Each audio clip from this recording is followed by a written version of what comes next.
उसको भी हम जोड़ना चाहते हैं ताकि हमारे भारत का भला करने में हमें और ताकत मिल जाए।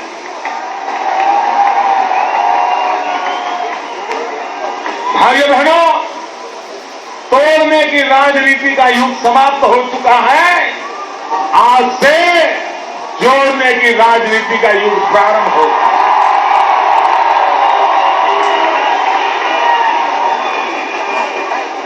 अपने पराये का खेल पूरा हो चुका है। 125 करोड़ हमारे हैं, अपने हैं। उन्हीं के कल्याण में मेरे देश का कल्याण समाहित है, इसका समय है। भाइयों बहनों, इस चुनाव ने भारत के उज्जवल भविष्य के संकेत दिए। मैं नहीं जानता हूं देश के पॉलिटिकल पंडित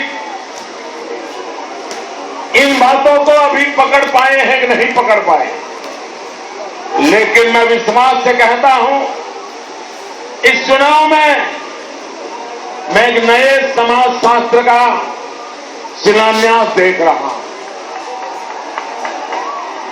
मैं जैसे एक भव्य दिव्य भारत का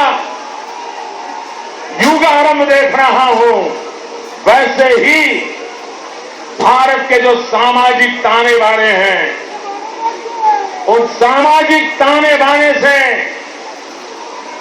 जैसे धागे के ताने बाने से कपड़े बन जाते हैं, हमारे देश के सामाजिक ताने बाने के धागे से एक तेजस्वी दैदीप्यमान हमारा तिरंगा झंडा बनेगा। ये मैं साफ देख रहा हूं।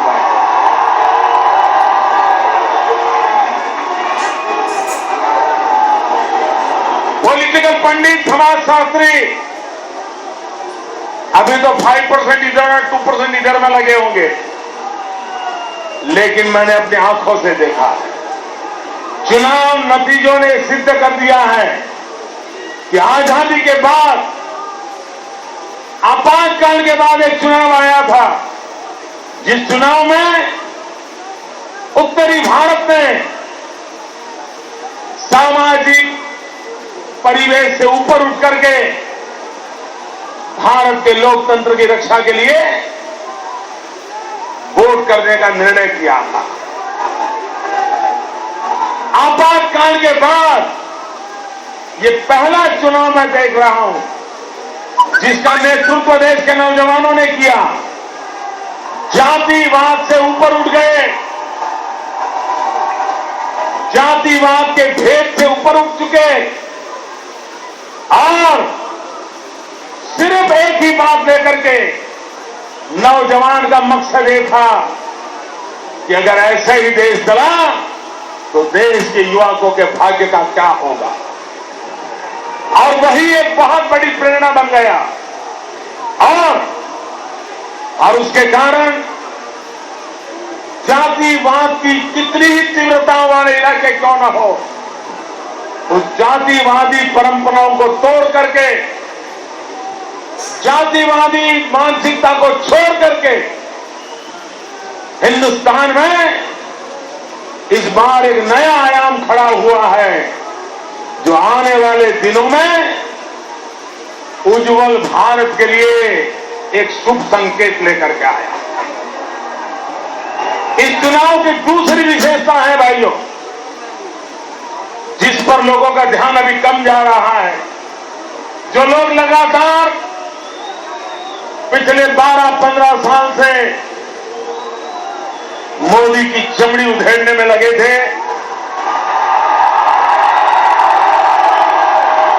मोदी के बाल के खाल उतारने में लगे थे,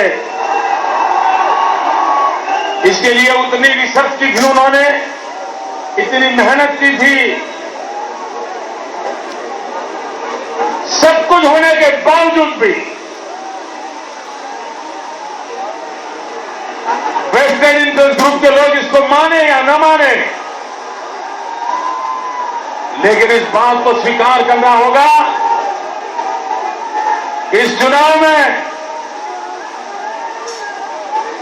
देश के अधिकतम मतदाताओं ने डेवलपमेंट के मुद्दे पर वोट दिया है। हमारे देश में ये माना जाता था कि विकास के मुद्दे पर चुनाव नहीं लड़ा जा सकता। हमारे देश में माना जाता था कि चुनाव जीतने के लिए टुकड़े फेंकने पड़ते हैं, चुनाव जीतने के लिए वोट बैंक की राजनीति करनी पड़ती है। भाइयों बहनों, जिनको वो आदत थी वो अपना खेल उस साधनों को लेकर के खेलते रहे। हमने तय किया था हम गुड गवर्नेंस पे, डेवलपमेंट के मुद्दे पर चुनाव लड़ेंगे। बहुतों को सवाल था कि मोदी जी बात पहुंचेगी कि नहीं पहुंचेगी।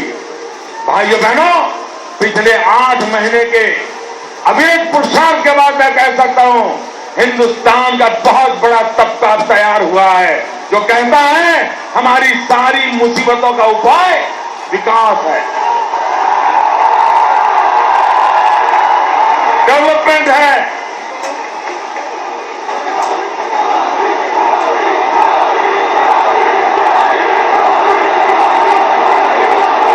भाइयों बहनों, 1947 में स्वराज मिला, लेकिन स्वराज के लिए हम तड़पते रहे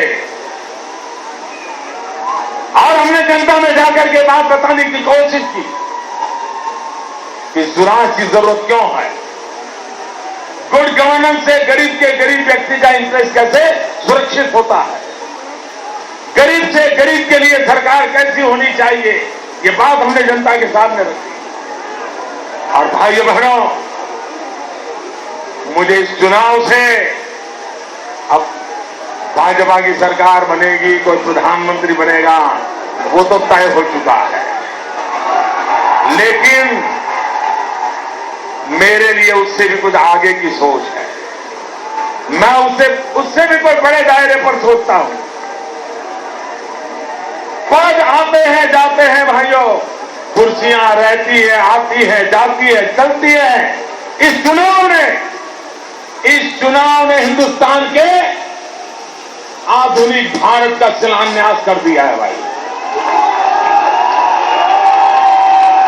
जो राजनेता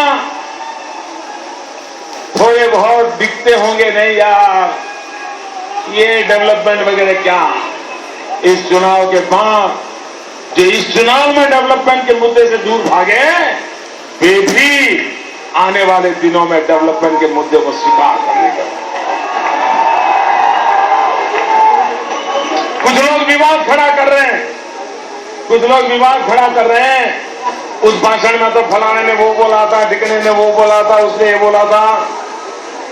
भाइयों बहनों, मुख्य विषय क्या था, इस पर रहता है ये चुनाव। और इसलिए मैं कहता हूं, जो लोग मोदी की आलोचना करते थे, उनकी भी मजबूरी क्या थी, उनको यही बोलना पड़ता था कि मोदी जो गुजरात मॉडल की बात करता है वो गुब्बारा है।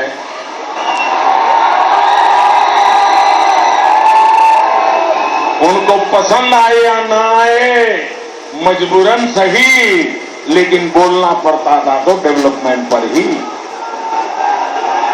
नेगेटिव बोलना है तो ये बोलना पड़ता था कि मोदी कहता है कि इतने गांव में पानी पहुंचा, तो दूसरा कहता था नहीं उस राज्य में इतने गांव में पहुंचा है, इस राज्य से वो राज्य अच्छा है।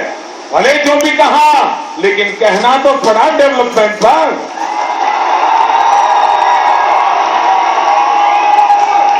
भाइयों बहनों, जो लोग मेरी आलोचना करते थे, उनको भी पता नहीं चला कि मोदी एक ऐसा जादूगर है।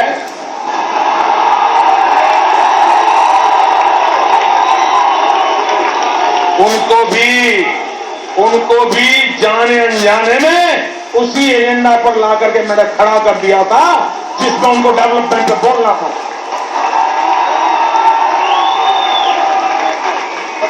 कुछ लोग वेस्टर्न इंटरेस्ट ग्रुप जो मोदी को नीचा दिखाना चाहते थे, वे लगातार हिंदुस्तान में चुनाव चल रहा था दिल्ली सरकार का, दिल्ली सरकार की कमियों पर एक भी कार्यक्रम हिंदुस्तान में किसी टीवी पर देखा नहीं मैंने।